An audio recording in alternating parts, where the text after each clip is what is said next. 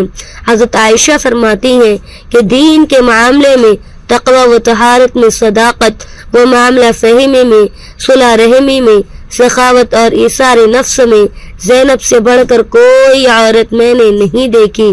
الاستیعاب میں علامہ ابن عبد البر نے ان کے بارے میں حضرت عائشہ کا یہ قول بھی نقل کیا ہے کہ شرعی اور دینی معاملات میں حضرت زینب سب سے بڑھی ہوئی تھی۔ دوسری جگہ فرماتی ہیں اللہ زینب پر اپنی رحمتوں کی بارش کرے، وہ بلا شبہ دنیا کی بے مثال خاتون تھی۔ خود اللہ نے اپنے پیغمبر سے اس کا نکاح کیا اور ان کی وجہ سے قرآن کی آیات نازل ہوئی اور بہت سے احکام بارگاہ الہی سے بھیجے گئے۔ 20 ہجری میں حضرت عمر رضی اللہ تعالی عنہ کے عہد خلافت میں حضرت زینب رضی اللہ تعالی عنہ نے انتقال کیا۔ اسی سال مصر فتح ہوا۔ وفات کے وقت ان کی عمر 53 سال کی تھی۔ واقدی نے 50 سال کی عمر لکھی ہے۔ وہ اپنی تمام آمدنی ضرورت مندوں میں تقسیم کر دیتی تھی۔ ان کے پاس صرف ایک مکان تھا جس میں رہائش پذیر تھی۔ ولید بن عبد المالک نے 50,000 درہم میں یہ مکان بھی خرید لیا تھا اور اسے مسجد نبوی میں ملا دیا تھا۔ طبقات ابن سعد میں مذکور ہے کہ وفات سے قبل حضرت زینب رضی اللہ تعالی عنہا نے یہ وصیت کی تھی کہ میں نے اپنا کفن خود ہی تیار کیا ہے، ممکن ہے حضرت عمر میرے لیے کفن بھیجیں، اگر انہوں نے کفن بھیجا تو ایک کفن صدقے میں دے دینا۔ نماز جنازہ حضرت عمر رضی اللہ تعالی عنہ نے پڑھائی اور جنت البقیع میں دفن ہوئی۔ انہوں نے یہ بھی وصیت کی تھی کہ مجھے اسی چارپائی پر قبر تک پہنچایا جائے جس میں رسول اللہ صلی اللہ علیہ وسلم کو پہنچایا گیا تھا۔ اس سے پہلے صرف حضرت ابوبکر رضی اللہ تعالی عنہ کو یہ شرف حاصل ہوا تھا۔ ان کی وفات کے دن سخت گرمی پڑ رہی تھی۔ جہاں قبر کھودی جا رہی تھی، گرمی کی شدت کی وجہ سے حضرت عمر فاروق رضی اللہ تعالی عنہ نے وہاں خیمہ نصب کرا دیا تھا۔ منقول ہے کہ یہ پہلا خیمہ تھا جو جنت البقیع میں نصب کیا گیا۔ دفن سے پہلے حضرت عمر رضی اللہ تعالی عنہ نے ازواج مطہرات کو پیغام بھجوا کر دریافت کیا کہ حضرت زینب کو قبر میں کون اتارے؟ جواب آیا کہ ان کی زندگی میں جو لوگ ان کے پاس آتے تھے وہی قبر میں اتارے۔ چنانچہ ان کے بھتیجے محمد بن عبداللہ بن جحش، اسامہ بن زید، عبداللہ بن ابی احمد بن جحش اور محمد بن طلحہ نے ان کو قبر میں اتارا۔ یہ سب حضرات ان کے رشتہ دار تھے۔ حضرت زینب رضی اللہ تعالی عنہا کی وفات پر حضرت عائشہ رضی اللہ تعالی عنہا نے فرمایا آج یہ نیک بخت خاتون رخصت ہو گئی اور یتیموں اور بیوہ عورتوں کو پریشان اور بے چین کر گئی۔ حضرت زینب بنت جحش سے 11 حدیثیں مروی ہیں۔